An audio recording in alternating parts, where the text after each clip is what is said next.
Em nome do Pai, do Filho e do Espírito Santo. Amém. Queridos irmãos, uma alegria muito grande estar com vocês hoje, partilhando um pouco a respeito do amor de Deus, daquilo que Ele deseja para nós. Por isso eu convido você a, num instante, pedir a graça de Deus. Vamos rezar um minutinho só, implorando o Espírito Santo que venha sobre nós e a gente possa, então, conversar sobre o que é o tema da nossa pregação de hoje, o pecado e a salvação. Senhor Jesus, nós queremos implorar a Tua misericórdia, o Teu perdão, implorar o Espírito Santo que venha sobre cada um de nós para que tudo que a gente vai ouvir nesta partilha, nesta pregação, possa entrar em nosso coração e possa gerar muitos frutos. Te pedimos, Senhor, que o nosso coração esteja aberto nesse instante, que todas as barreiras do nosso coração possam cair e a Tua graça possa nos atingir por completo, transformando a nossa mentalidade e tocando profundamente o nosso coração.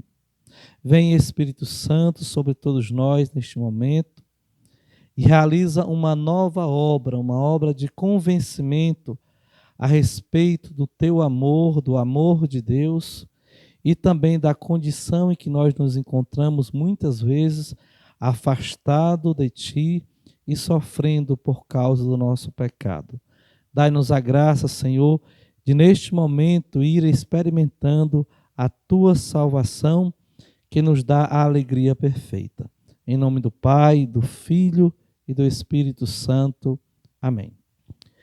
Para quem não me conhece, eu sou o Padre Bonifácio, sou consagrado da comunidade católica Shalom, em promessas temporárias. E é uma alegria muito grande estar com vocês hoje partilhando sobre esta graça que um dia eu recebi e que hoje posso falar dela por pura misericórdia de Deus. Nós vamos falar um pouco a respeito do pecado e da salvação. Nós já vimos na pregação anterior o quanto Deus nos ama, como Ele nos ama, o seu amor gratuito, o seu amor incondicional. Um Deus que desce do alto do céu para nos amar profundamente. Ele que nos quer bem, quer a nossa felicidade, entrega o seu Filho, provando o amor para conosco. Agora, nós precisamos estar convencidos deste amor de Deus. E algumas perguntas, elas chegam ao nosso coração quando está começando a nossa caminhada de intimidade com Deus, uma caminhada mais aprofundada. Surgem algumas perguntas, como por exemplo, se Deus nos ama tanto, por que que o mundo passa por tantos problemas? O que é que nos impede que o mundo se manifeste o amor de Deus? Se Deus nos ama tanto, por que que nós não conseguimos, por que que eu não consigo experimentar deste amor? Por que é que eu não consigo me sentir amado por Deus? Tá? Essas respostas, ou melhor, as respostas para essas perguntas, nós vamos ter durante a nossa partilha. Mas, sobretudo, eu peço a você que, à medida que a gente vai falando, você vá clamando o Espírito Santo, porque somente Ele vai convencer você a respeito do amor e vai dar respostas a que seu coração necessita, desses porquês. Por que Deus me ama e as coisas parecem que não vão bem? Porque Deus me ama, mas eu não sinto o seu amor. Porque Deus me ama, mas o mundo está no caos em que se encontra. O que é que está por detrás de tudo isso? Tá? Então, primeiro vamos falar um pouco a respeito do plano da criação. Nós já sabemos, pela nossa catequese, quem já fez, quem não fez vai compreender agora, que Deus é o autor da criação. Ele cria o mundo visível e também o mundo invisível. Ele cria todas as coisas para o homem, para o nosso bem. Tudo que Deus faz, tudo que Ele foi criando, Ele foi vendo que era bom. E era bom porque era criado em nosso favor, para nós. Deus criou o mundo e criou a mim e criou a você. E nos criou a sua imagem e a sua semelhança. E ser criado à imagem e à semelhança de Deus significa, em primeiro lugar, que nós temos uma capacidade de amar, porque Deus é uma comunidade de amor. O Pai, o Filho, o Espírito Santo, que cria o mundo, é uma comunidade onde só existe amor, unidade, a união, e nós somos capazes de amar a Deus e de amar os nossos irmãos. Na criação, nós nascemos sonhados por Deus com a capacidade de ser semelhante a Ele. Ser semelhante a Ele no amor. Deus é uma comunidade de amor. Nós temos a capacidade de amar, mas nós também, obviamente, queremos ser amados. Então, a finalidade da vida do homem é o amor. Agora, ele foi criado para amar e para louvar a Deus, como dizia o Catecismo da Igreja Católica, aquele antigo, se alguém teve contato com ele, que era um catecismo pequeno, ou seja, o homem foi criado para conhecer, para amar e louvar e servir a Deus. Antes do pecado original, o homem então vivia em total comunhão de intimidade e de amor com Deus. Não existia um distanciamento, não existia um desconhecimento. Deus cria o homem e caminha com o homem e se revela ao homem de verdade. Existia um amor profundo, uma amizade profunda, não existia medo de Deus. Então, o homem viveu esta realidade de amor, de proximidade com Deus, de intimidade com o Senhor, de forma que nós hoje podemos apenas vislumbrar. A intimidade de amor entre Deus e o homem era algo tão corriqueiro e familiar quanto o barulho dos passos do Senhor que passeava no jardim. Era assim que nós vemos no início da criação. À tarde, Deus caminhava com o homem escutava os passos de Deus e ali eles já entravam em comunhão. Agora, entra na história da criação o pecado. E quem é o autor do pecado? E o que é então essa queda do homem? O homem pecou enganado pela serpente, como nos escreve o capítulo 3 do livro de Gênesis. Você depois pode dar uma lida no capítulo 3 do livro do Gênesis, e você vai entender, você vai perceber ali toda uma trama que existe de diálogo entre a serpente, que é a representação do demônio, do diabo, que é um anjo criado por Deus, mas que revolta-se contra Deus, querendo agora ser ele o dono do conhecimento, querendo afastar-se de Deus, ele agora não podendo fazer nada diretamente contra o próprio Deus, o diabo vai lançar-se sobre os filhos de Deus. E então ele trava um diálogo com Eva, que também vai conversar com Adão, e eles vão ser iludidos pelo demônio, de tal modo que aquilo que o demônio queria fazer, ele vai conseguindo, porque faz com que Adão e Eva vá desobedecendo a Deus. O demônio, antiga serpente, quis se vingar de Deus, decore isso, quis se vingar de Deus, mas como não podia nada contra Deus, investiu sobre o homem, que era a obra-prima de Deus, a única criação de Deus que tem a imagem e semelhança divina. Sim, porque nenhum animal pode responder a Deus. Nenhum animal pode amar a Deus como nós amamos a Deus. Nenhum animal é capaz de dar uma resposta a Deus. Só o homem pode cooperar com Deus, pode responder a Deus. Este homem que é obra-prima das mãos do Criador.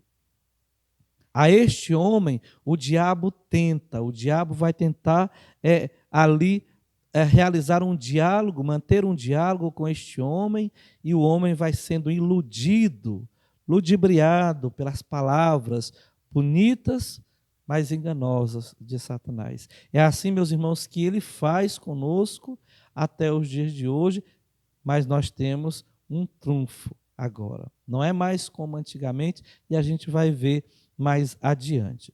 Foi o inimigo de Deus, o autor do mal, o autor do pecado, certo? Então, o mal, ele é essa negação do bem que emana do próprio Deus para tudo o que ele criou, optando pela independência de Deus e pela rebelião orgulhosa à autoridade de Deus, desejando comandar sua própria vida, o homem aceitou a proposta mentirosa da serpente de que ele seria como Deus, conhecedor do bem e do mal. Em suma, Satanás estava querendo dizer, olha, você não precisa de Deus. A grande mentira dele. Você se coloca no lugar de Deus, você é agora o conhecedor do bem e do mal, ou você é o autor de toda a sabedoria, em você está a resposta para tudo, você não precisa de nada. Meus irmãos, isto não é verdade. Por mais que você seja uma pessoa formada, que tenha faculdade, doutorado, seja o que for, pela sua própria experiência de vida, você já entendeu que você não tem respostas para o sofrimento, para o vazio que tantas vezes você enfrenta na sua vida. Então, lendo o capítulo 3 do livro do Gênesis, nós vamos entender bem o que significa o pecado original, o pecado de origem que afastou o homem da amizade que ele tinha com o Criador no jardim, né? Naquela total confiança, abertura, diálogo, onde Deus falava, o homem escutava, onde o homem falava e Deus escutava, e todas as coisas fluíam bem, e eles viviam no paraíso, num ambiente de muita alegria, de muita felicidade. Então, começa no Gênesis, no começo desse livro, começa o diálogo com a mulher, colocando a confusão em torno da palavra de Deus. Ou seja, o que é mesmo que Deus tinha dito para Adão e Eva? Que eles não comessem da árvore que estava no meio do jardim. E a serpente então chega com toda aquela conversa, com aquela enrolação, e já com a mentira, dizendo, não é verdade, vocês podem comer das árvores do jardim, etc. É que ele não quer que vocês saibam da verdade, que vocês se pareçam com ele, então vocês não precisam depender dele. Esta é a grande mentira e é o que deu origem ao pecado, né? Redundantemente falando, o pecado original se originou pela desobediência a Deus. Quando a serpente diz, não, vós não morrereis, mas Deus sabe que no dia em que dele comerdes, vossos olhos se abrirão e sereis como Deus, conhecedores do bem e do mal. Gênesis capítulo 3, versículos de 4 a 5. Pesquise aí para poder você compreender melhor. O homem quer ser agora Deus, caindo na idolatria, que consiste em adorar a criatura em vez do Criador. Você pode conferir em Romanos, capítulo 1, versículo 25. Então, o homem institui um Deus para si mesmo. Ou melhor, o homem se coloca no lugar de Deus, numa independência total, como se isto fosse possível. Assim, o pecado original faz com que a liberdade do homem, a liberdade que Deus deu ao homem, é a maior prova do seu amor por ele. Mas como existe esta inversão, o homem então vai querer se colocar no lugar de Deus. Ele inverte os papéis, né? Isso aqui então é a origem do pecado, esta inversão de papéis. Não é Deus mais que comanda a minha vida, mas sou eu o autor de todas as coisas. As decisões que eu vou tomar são minhas, porque eu conheço tudo, eu não preciso dele. O pecado original é assim chamado porque ele é o primeiro pecado, o pecado de origem. O pecado original constitui na rebelião orgulhosa que levou o homem a dizer não a Deus, a querer ser independente dele em suas decisões e no plano da vida. Deste modo, meus irmãos, quando o diabo fere a nossa alma, fere a alma do mundo, nós vamos perdendo o senso, o sentido do que é o pecado. O pecado é a recusa de reconhecer a Deus como Deus, em não tributar-lhe a consideração que lhe é devida. Consiste em ignorar a Deus, onde, porém, ignorar significa tanto não saber que existe, quanto agir como se não existisse. Né? O homem está livre de Deus e Deus aponta para o erro, para o mal que pode destruir a nossa vida, mas como o homem imerso no pecado pensa que está livre e que não precisa de Deus, ele vai perdendo aos poucos o sentido do pecado, concluindo que o mundo perdeu a noção de pecado, perdeu a fé na existência do demônio, que age e acha ótimo que não acreditemos na sua existência, porque assim ele age livremente. O homem não quer nem ouvir falar do pecado, brinca com o pecado, não sabe nem o que é o pecado, não reconhece que é pecador e, no entanto, a palavra de Deus afirma que todos pecaram e estão privados da glória de Deus. Romanos capítulo 3, versículo 3. Então, é muito grave, meus irmãos, a questão da perda do sentido de pecado, porque é isso que o demônio quer. Ele quer duas coisas: que a gente não acredite na existência dele, e isso não vai deixar de fazer com que o demônio exista, mas se não acredito que ele tem uma influência sobre mim, sobre a minha vida, sobre a vida da minha família, então o demônio está livre para silenciosamente ir agindo na nossa vida. Tá? Então é preciso ter cuidado com o senso do pecado. Quanto mais nós pecamos, mais nós agradamos o autor do pecado. Agora, somente o Espírito Santo tem o poder de convencer o homem acerca do pecado. O demônio propõe ao homem que ele deve renascer para uma nova vida, mas essa nova vida significa renascer da sua vontade, de si mesmo e não de Deus. E esse encontro, o Seminário de Vida no Espírito Santo, é uma oportunidade que Deus nos dá para que a gente tenha uma vida nova agora nascida de Deus, para uma experiência com Deus. O pecado nos feriu mortalmente. E o Espírito Santo, e você precisa, eu convido você nesse instante a clamar o Espírito Santo, que ele convença a respeito do pecado e da ação do maligno na sua vida.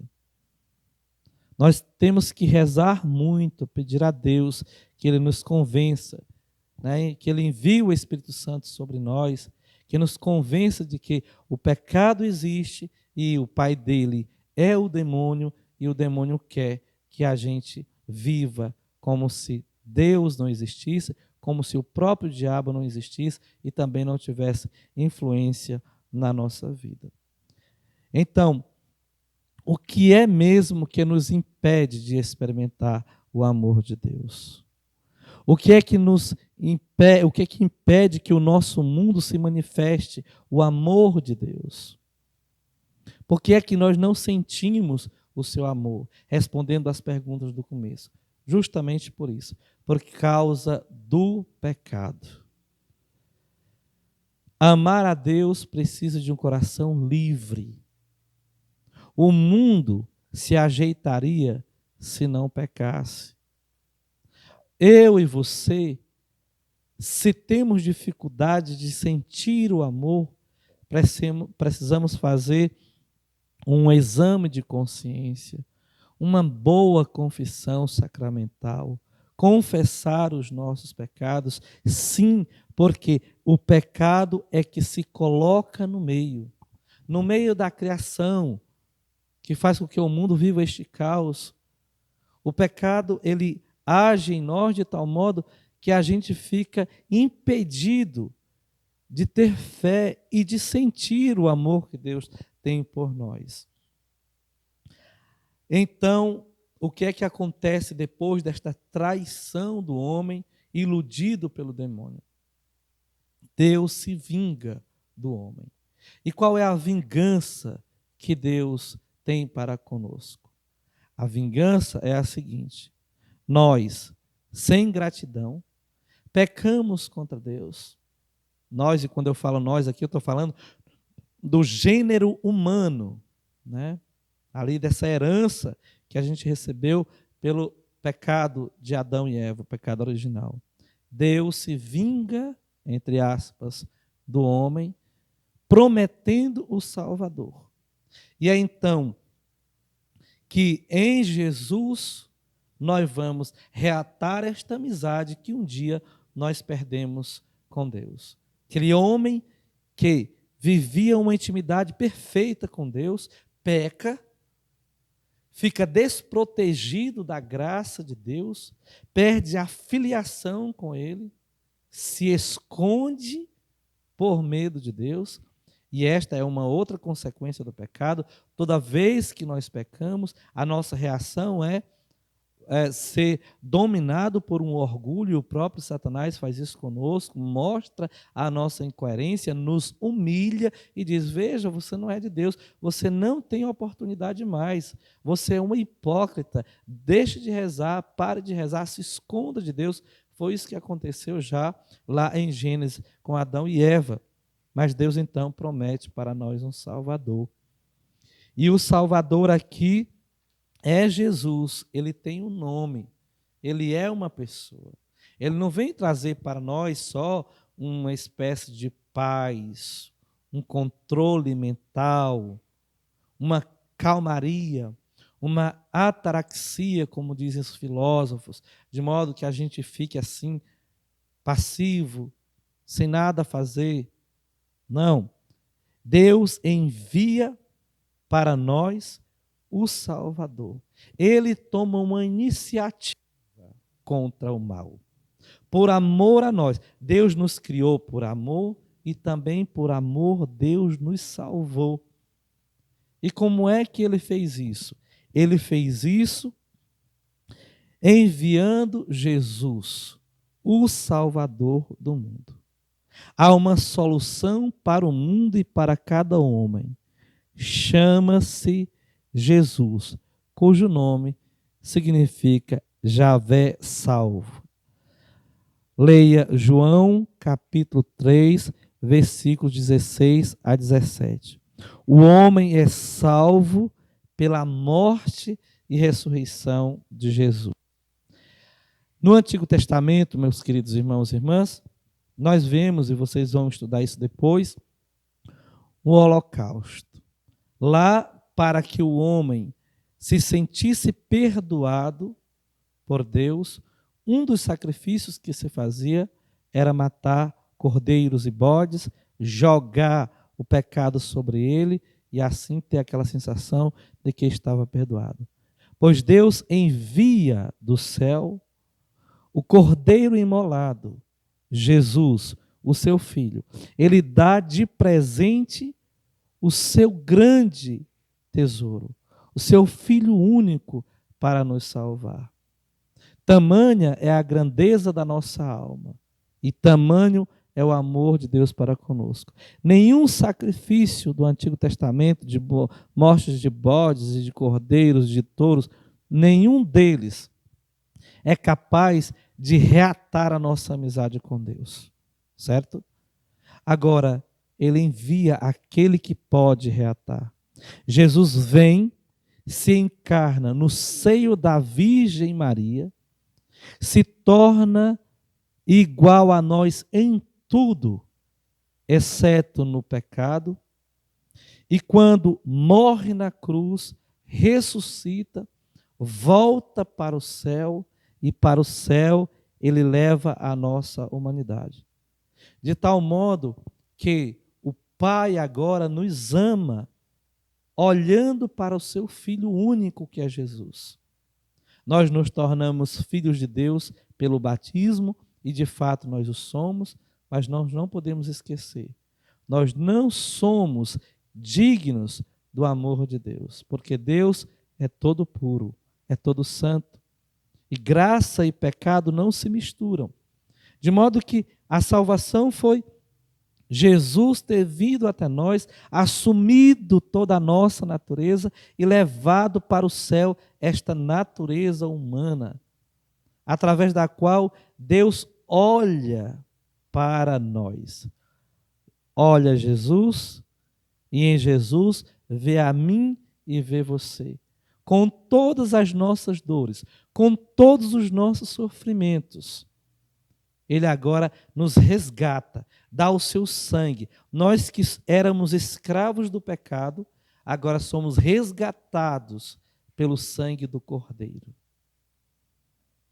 Nós agora podemos conversar de novo com Deus, e não somente conversar com Ele agora porque somos salvos, sim, somos salvos na esperança.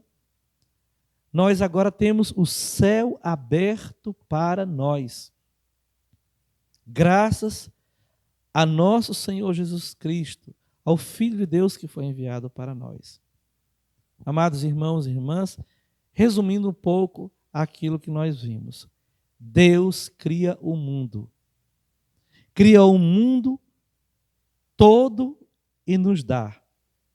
E nos cria para amá-lo, para conhecê-lo, amá-lo e servi-lo. Nós, o gênero humano, nós tínhamos um contato direto com Deus. Não existia mal, não existia dor, não existia o choro, não existia o sofrimento, existia uma comunhão de amor que nos tornava plenamente felizes.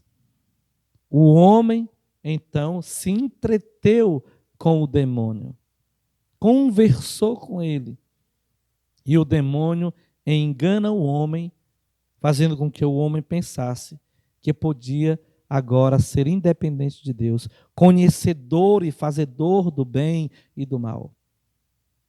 Mas Deus não nos deixou entregues ao diabo.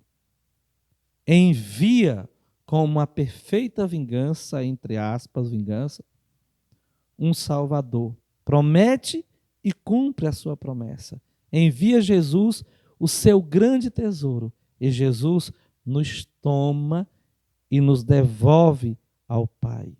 Ele nos dá de volta aquele que nos criou. Meus queridos irmãos e irmãs, não existe experiência mais fantástica do que nos sentir amados, agora redimidos, salvos por Cristo. Nós podemos dizer que nós já somos salvos. Somos salvos na esperança. Por quê? Porque nós temos um longo caminho ainda a trilhar. E neste caminho, nós temos o Espírito Santo que nos conduz. nos fazendo amar e adorar a Deus todos os dias, proclamando agora o seu senhorio. Não perca tempo, reze, busque essa experiência com Deus. Permita que Deus lhe toque o coração e que Ele transforme você em uma nova criatura, porque a morte de Cristo na cruz tem poder, não é uma mentira. Coloque a sua confiança naquele que lhe salvou. Louvado seja nosso Senhor Jesus Cristo.